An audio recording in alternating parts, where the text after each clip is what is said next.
বাংলাদেশের চলমান সহিংসতা আর প্রাণহানির ঘটনায় উদ্বেগ জানিয়েছেন জাতিসংঘ মহাসচিব বান কি মুন। ওয়াশিংটনে বাংলাদেশের পররাষ্ট্রমন্ত্রী এইচ মাহমুদ আলীর সাথে বৈঠকে এই উদ্বেগ জানান তিনি। সংকট কাটাতে বিরোধীদের সাথে গঠনমূলক আলোচনা করতে সরকারকে আহ্বান জানান জাতিসংঘ মহাসচিব। একই দিন বাংলাদেশের পররাষ্ট্রমন্ত্রীর সাথে আরেক বৈঠকে গণতন্ত্র ফিরিয়ে আনতে নতুন করে সহযোগিতার প্রস্তাব দিয়েছেন মার্কিন পররাষ্ট্রমন্ত্রী জন এফ কেরি। এই বৈঠকের বিষয়ে মার্কিন পররাষ্ট্র দপ্তরের বিবৃতিতে বলা হয়েছে, সাধারণ মানুষকে লক্ষ্য করে হামলা বন্ধে বিরোধী দলগুলোকে আহ্বান জানিয়েছেন জন কেরি। ওয়াশিংটনে বৃহস্পতিবার রাতে বাংলাদেশের পররাষ্ট্রমন্ত্রী বৈঠক করেন জাতিসংঘ মহাসচিব বান কি মুনের সাথে। সাইডলাইনের এই বৈঠকে বান কি মুন এবছরের শুরু থেকে অব্যাহতভাবে সহিংসতা ও প্রাণহানির ঘটনায় গভীর উদ্বেগ জানান।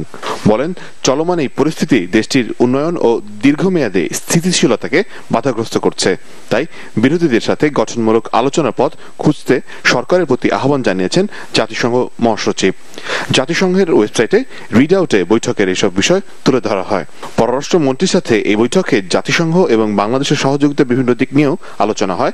বিশেষ করে জাতিসংঘের শান্তিরক্ষা মিশনে গুরুত্বপূর্ণ অবদান রাখায় বাংলাদেশকে ধন্যবাদ জানান বান কি মুন।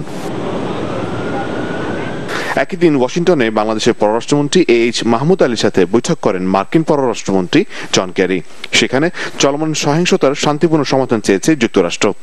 দেশটির পররাষ্ট্র দপ্তরের বিবৃতিতে তীব্র নিন্দা জানানো হয়েছে সাধারণ মানুষের প্রাণহানির ঘটনায়। জন কেরি বলেন, রাজনৈতিক উদ্দেশ্য হাসিলের জন্য নিরীহ মানুষকে টার্গেট করার কৌশল কোনো সুস্থ রাজনৈতিক চর্চার অংশ হতে পারে না। গণতান্ত্রিক বাংলাদেশে রাজনৈতিক মত প্রকাশে কোনো বাধা থাকাও উচিত নয়। এছাড়া গণমাধ্যমের স্বাধীন ও নিরপেক্ষ ভূমিকা নিশ্চিত করার কথাও বলেছেন জন কেরি। এদিকে বান কি মুনের সাথে বৈঠক নিয়ে শুক্রবার সকালে একটি বিবৃতি দেওয়া হয়েছে পররাষ্ট্র মন্ত্রণালয় থেকে, যাতে সন্ত্রাস দমনে সরকারের দৃঢ় প্রত্যয়ের কথা উল্লেখ করা হয়েছে। বলা হয়েছে, সরকার নাগরিকদের অধিকার রক্ষা ও নিরাপত্তা নিশ্চিতে কাজ করছে, কিন্তু বিএনপি জামাত জোট নিরীহ মানুষের উপর হামলা চালিয়ে যাচ্ছে। মোর্শেদ হাসিব, চ্যানেল 24, ঢাকা। ধানমন্ডি 32-এ বঙ্গবন্ধু স্মৃতি জাদুঘরে তার প্রতিকৃতিতে শ্রদ্ধা জানিয়েছেন পশ্চিমবঙ্গের সফররত মুখ্যমন্ত্রী মমতা বন্দ্যোপাধ্যায়। আর শ্রদ্ধা জানানো শেষে বঙ্গবন্ধু স্মৃতি জাদুঘর ঘুরে দেখেছেন তিনি। পরিদর্শন বইতেও স্বাক্ষর করেছেন মমতা বন্দ্যোপাধ্যায়। সেখানে তিনি বঙ্গবন্ধুর জীবন থেকে নতুন প্রজন্মকে শিক্ষা নেবার আহ্বান জানিয়েছেন।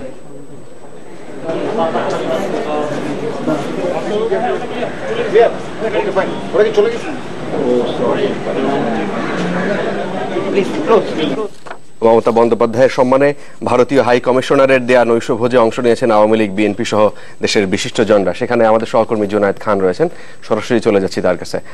জুনায়েদ, আওয়ামী লীগ, বিএনপি নেতাদের কারা কারা আসছেন সেখানে?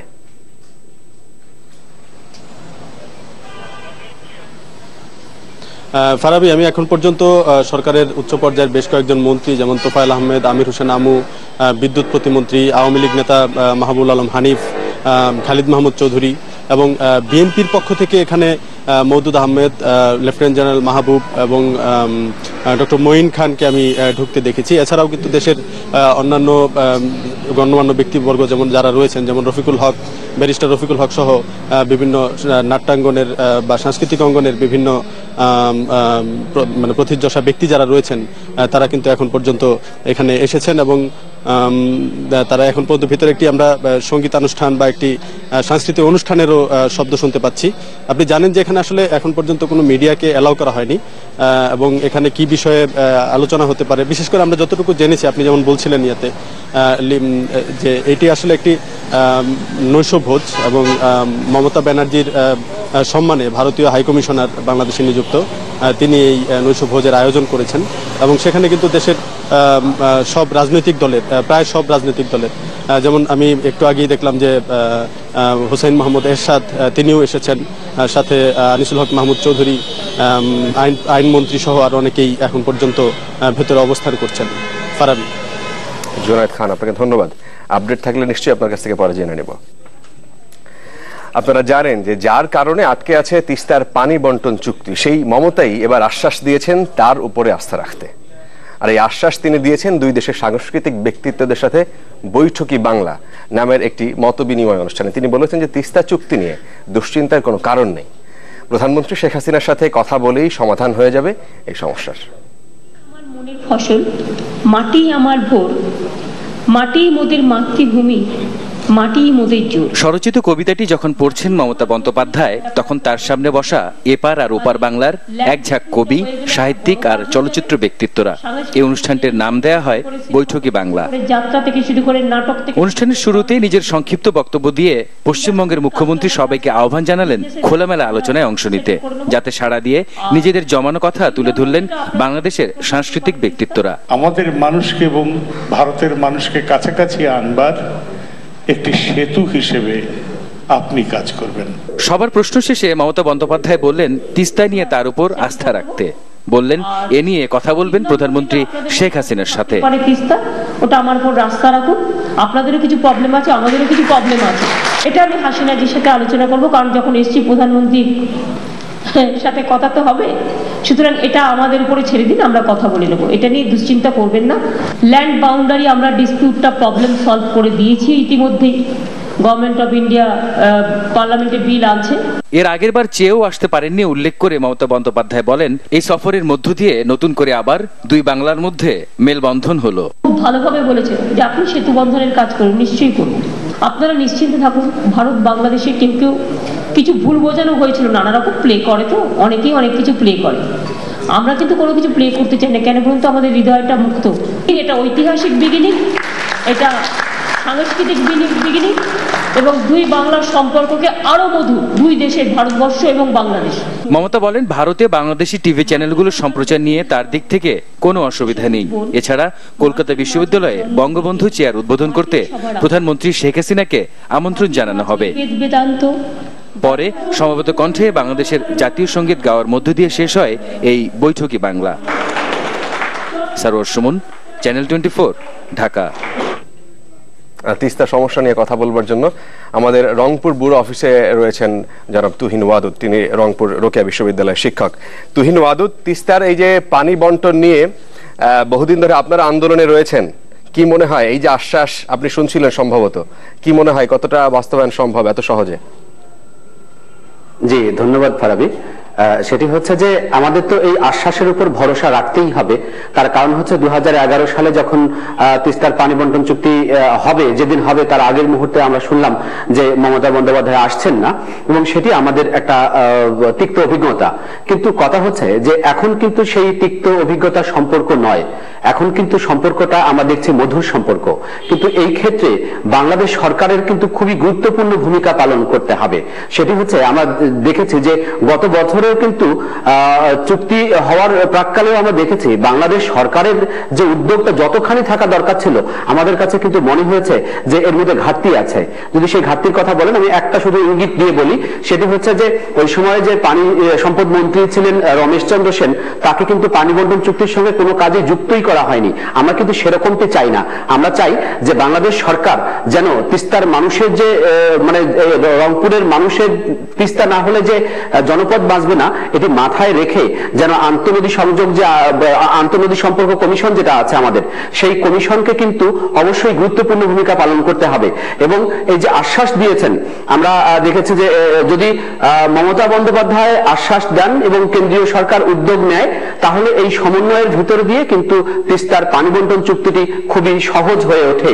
সেক্ষেত্রে আমাদের লক্ষ্য রাখতে হবে যে ন্যায্য হিস্যার ভিত্তিতে যেন আমাদের এই পানি বন্টন চুক্তি হয়, এবং না হলে মনে করতে হবে যে শুধু যে ভারতের ব্যর্থতা তা নয়, কারণ আমাদের কিন্তু এখন একটা আইন আছে। কারণ গত বছর 17 আগস্ট একটা আইন হয়েছে, শুধু করুণা নয়, দয়া নয়, এটি কিন্তু এখন আইনি প্রক্রিয়ার ব্যাপার, এটি একটি অধিকারের ব্যাপার। সেজন্য আমরা মনে করি যে বন্ধুত্বপূর্ণ সম্পর্কের ভিতর দিয়ে এই আইনি অধিকারে না গিয়ে আমরা যেন আমাদের ন্যায্য অধিকারটা প্রতিষ্ঠিত করতে পারি। জনাব তুহিন ওয়াদুদ, আপনাকে ধন্যবাদ। আসলে আমরা শুনছিলাম, আর মমতা বন্দ্যোপাধ্যায় আজকে যে ধরনের কথাবার্তা বলেছেন যে এটা আসলে হৃদ্যতা, পারস্পরিক সম্পর্ক আরো শক্তিশালী হবে। আশা করি এই সমস্যা কেটে যাবে খুব তাড়াতাড়ি, তিনি আশ্বাস দিয়েছেন যেহেতু। নিশ্চয়ই ফারাবি, জানিয়ে দেব আরো কিছু খবর। হরতালের কারণে পিছিয়ে যাওয়া সাধারণ গণিত পরীক্ষা আজ অনুষ্ঠিত হয়েছে। এ নিয়ে এবারে এসএসসি ও সমমানের 5টি পরীক্ষা অনুষ্ঠিত হলো। তবে বাকি পরীক্ষা ও সন্তানের ভবিষ্যৎ নিয়ে আবারও উদ্বেগ জানিয়েছেন অভিভাবকরা। নির্ধারিত সময়ে পরীক্ষা শেষ না হলে কলেজে ভর্তিতে নেতিবাচক প্রভাব পড়বে বলে মনে করেন শিক্ষার্থীরা। সবেমাত্র শেষ হলো পঞ্চম পরীক্ষা সাধারণ গণিত। পরীক্ষায় অঙ্কের হিসাব মেলাতে পারলেও শিক্ষার্থীরা পরবর্তী পরীক্ষার হিসাব মেলাতে পারছেন না। কবে হবে বা কোন পরীক্ষা হবে এখনো জানা নেই কারোরই। তাই শুক্রবার সাধারণ গণিতের পরীক্ষা ভালো হলেও শিক্ষার্থীদের উদ্বেগ পরবর্তী পরীক্ষা নিয়ে। বুধবার ফিজিক্স এক্সাম সেভাবে প্রিপারেশন নিয়েছি, তারপর জানলাম ফিজিক্স না, তারপরে ম্যাথের এক্সাম, সেখানে তো একটা কষ্ট হয়েছে। পড়ালেখাও তো পিছিয়ে যাবে, কলেজে ওঠার সময় তো ওখানে আরো বেশি পড়া, আমরা অনেক পিছিয়ে যাচ্ছি, আমাদের ভর্তিটাও অনেক পিছিয়ে যাচ্ছে। শান্তিতে নেই অভিভাবকরাও। ছেলেমেয়েরা যখন পরীক্ষা দিচ্ছেন কেন্দ্রের বাইরে তাদের উৎকণ্ঠার শেষ নেই। দাবি জানালেন পরীক্ষার সময়ে আর যেন হরতাল না দেওয়া হয়। সে যে একটা প্রিপারেশন নিতেছে, নেওয়ার পরে দেখা যাইতেছে পরে আর সেই দিনে হইতেছে না, এই যে পিছাই যাইতেছে, পিছানোর কারণে তার এগিয়ে থাকতেছে না। একবার এক এক টাইমে এক এক সময় বিভিন্ন চেঞ্জ আসতেছে, তো যার জন্য ওদের মাইন্ডেও চেঞ্জ আসতেছে, যার ওদের পড়াশোনার স্পিডটা কমে যাচ্ছে।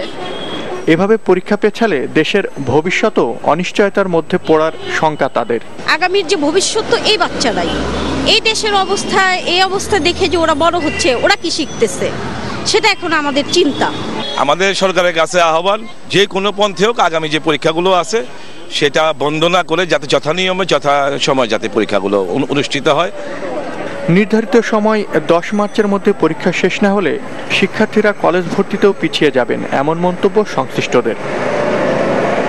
হাসনাত রাব্বি, চ্যানেল 24, ঢাকা। এদিকে চলমান অবরোধ কর্মসূচির মধ্যে বিবৃতি দিয়ে সারা দেশে আবারও 72 ঘন্টা হরতাল ডেকেছে বিএনপি নেতৃত্বাধীন 20 দলীয় জোট। সন্ধ্যায় গণমাধ্যমে পাঠানো এক বিবৃতিতে এই আহ্বান জানিয়েছেন বিএনপির যুগ্ম মহাসচিব সালাউদ্দিন আহমেদ। তিনি জানিয়েছেন যে রোববার সকাল 6টা থেকে বুধবার সকাল 6টা পর্যন্ত সারা দেশে শান্তিপূর্ণ হরতাল পালন করা হবে। আর এর পাশাপাশি সোমবার দেশের সকল জেলা, উপজেলা এবং মহানগরের থানায় থানায় বিক্ষোভ মিছিল করবে 20 দল। বিবৃতিতে প্রধানমন্ত্রী শেখ হাসিনাকে পদত্যাগের আহ্বান জানিয়ে নির্দলীয় সরকারের অধীনে নির্বাচনের দাবি জানানো হয়েছে। নরসিংদীর ভাটপাড়ায় গত 12 ফেব্রুয়ারি দুর্বৃত্তের পেট্রোল বোমায় দগ্ধ জাহিদ নামে একজন ট্রাক চালক আজকে মারা গেছেন। সকালে ঢাকা মেডিকেল কলেজ হাসপাতালের বার্ন ইউনিটে চিকিৎসাধীন অবস্থায় তার মৃত্যু হয়। নরসিংদীর ভাটপাড়ায় চলন্ত ট্রাকে পেট্রোল বোমা ছুড়লে জাহিদ সহ দগ্ধ হন 3 জন। এদিকে টানা 46তম দিনের মতো চলছে বিএনপি নেতৃত্বাধীন 20 দলীয় জোটের অবরোধ। এখন পর্যন্ত কোনো অপ্রীতিকর খবর আজকে পাওয়া যায়নি, তবে গত রাতে সিরাজগঞ্জের কোনাবাড়ি এলাকায় যাত্রীবাহী বাস লক্ষ্য করে পেট্রোল বোমা ছুড়ে দুর্বৃত্তরা, এতে একজন দগ্ধসহ আহত হন 5 জন।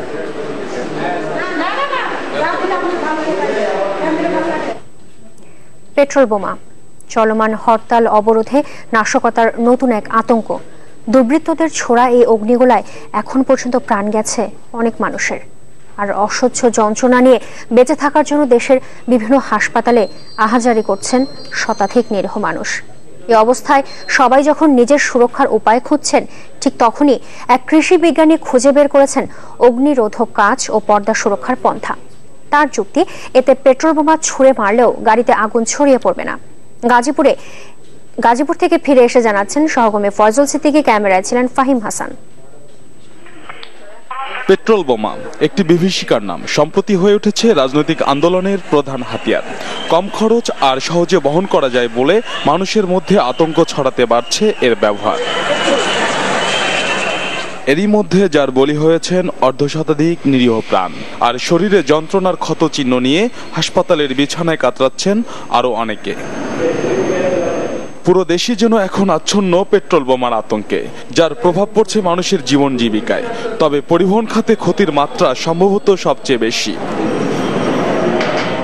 এই ঘোর অন্ধকারের মাঝেই এক টুকরো আশার আলো হতে পারে বাংলাদেশ কৃষি গবেষণা ইনস্টিটিউটের বিজ্ঞানী ফারুক বিন হোসেনের ছোট্ট একটি আবিষ্কার, যা থামিয়ে দিতে পারে পেট্রোল বোমার ভয়াবহতা, রক্ষা করতে পারে অসংখ্য তাজা প্রাণ। এটা মূলত 2 লেয়ার প্রোটেকশনের ব্যবস্থা, যেটা গ্লাসে যে এলিমিনেশন করাটা থাকবে, এর ফলে নিউটনের 3rd ল অনুযায়ী যে প্রত্যেকটা আঘাতের একটা বিপরীত একটা যে বিষয়টা, পেট্রোল বোমার যে কার্যকারিতা, যে কারণে পেট্রোল বোমা মারা হয়, সেটা আসলে ফলাফলটা তারা পাবে না। কিন্তু কিভাবে কাজ করবে এটি? আগুনের লেলিহান শিখা নিভবেই বা কি করে? এমন প্রশ্নে হাতে নাতেই প্রমাণ দিলেন তার আবিষ্কারের।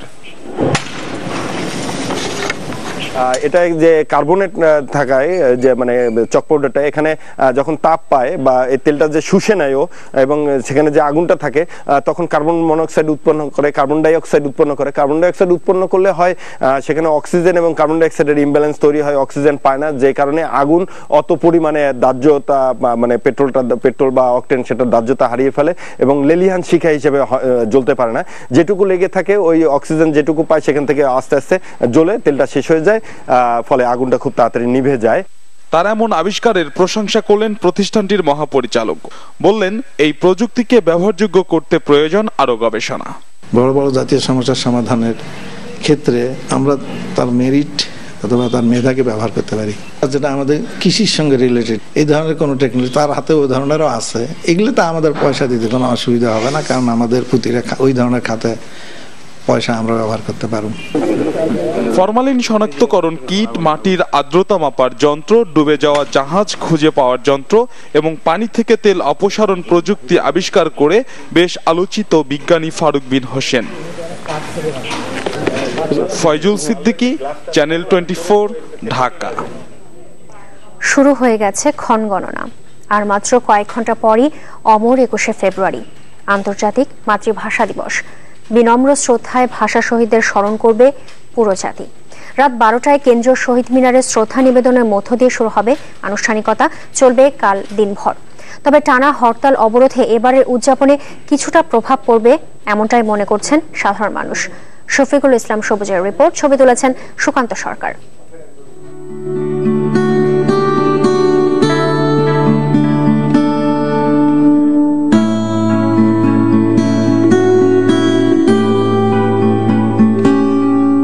জাতির বিনম্র শ্রদ্ধার প্রতীক কেন্দ্রীয় শহীদ মিনার।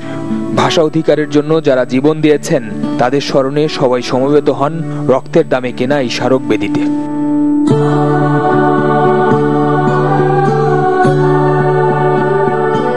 আর এ কারণেই সপ্তাহখানেক ধরে চলছে প্রস্তুতি। রঙের আঁচড় পড়েছে শহীদ মিনার ও এর আশপাশের দেয়ালে, রাস্তায়। কবির পংক্তিতে মনে করিয়ে দেয়া হচ্ছে বাংলা ভাষার মর্যাদাকে।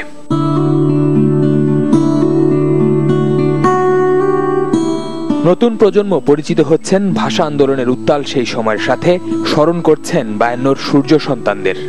আমাদের গর্ব হচ্ছে সেই বিষয়ের জন্য যে আমাদের এই ছাত্ররা যে আন্দোলন করলো 21শে ফেব্রুয়ারির জন্য নিজেদের ভাষার। তবে এবারের অমর 21শে উদযাপন নিয়ে শঙ্কা আছে সবার মাঝে। এর কারণ চলমান হরতাল অবরোধের নামে সহিংসতা। তারপরও সবকিছুর ওপরে তরুণরা লালন করছেন 21শে চেতনাকে। বর্তমানে যেই অবস্থা বিরাজ করছে দেশে, বিশেষ করে ঢাকা শহরে মানুষের আতঙ্ক বিরাজ করছে, এটা দূর করার এটাই মোক্ষম সময় বলে আমি মনে করি। এই মুহূর্তটাকে আমাদের গ্রহণ করা উচিত।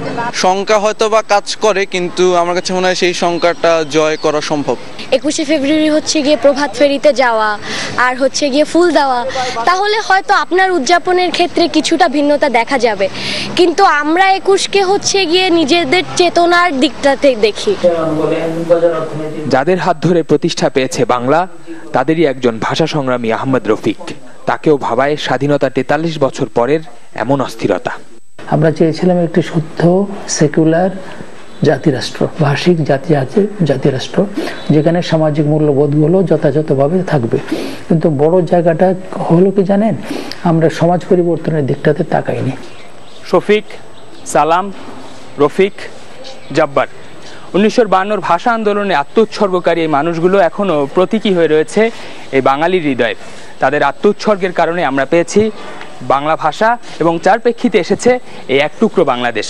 কিন্তু স্বাধীনতার এই 43 বছরে যতগুলো 21শে ফেব্রুয়ারি উদযাপন করা হয়েছে, তার মধ্যে এবছরের 21শে ফেব্রুয়ারিটা একটু ভিন্ন, একটু অন্যরকম, এমনটা বলছেন ভাষা সৈনিক থেকে শুরু করে তরুণ প্রজন্মের যারা রয়েছেন তারা। কেননা সবকিছু ঠিকঠাক থাকলেও রাজনৈতিক অনিশ্চয়তার কারণে কোথায় যেন একটু ছেদ রয়েছে।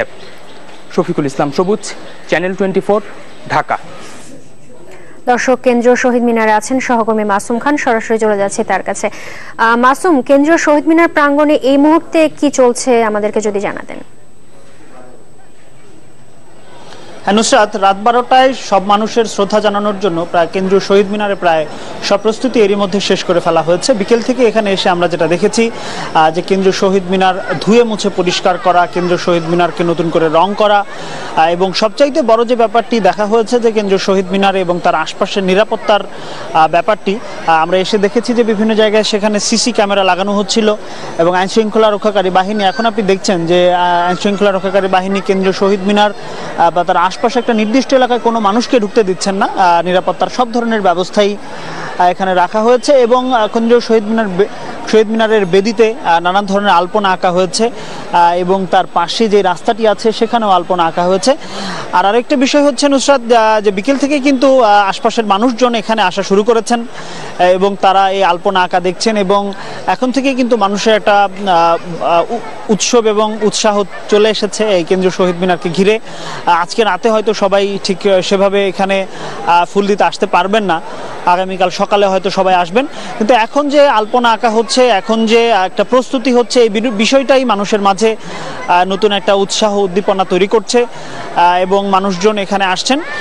আর নিরাপত্তার ব্যাপারটা যেটা আমাদের কথা হয়েছে কিছুক্ষণ আগে, যেটা দেখেছি যে ফায়ার সার্ভিসের গাড়ি এখানে নিয়ে আসা হয়েছে এবং এসএসএফ স্পেশাল সিকিউরিটি ফোর্স, যে প্রধানমন্ত্রীর যেই নিরাপত্তা বাহিনীটি আছে, তারাও এখানে চলে এসেছে এবং নিরাপত্তার দায়িত্ব তারা নিয়ে নিয়েছে এবং তারা আশা করছে যে কোনো ধরনের বাধাবিঘ্নতা ছাড়াই ভালোভাবেই 21শে ফেব্রুয়ারিতে সব মানুষ শ্রদ্ধা জানাতে পারবে। নুসরাত।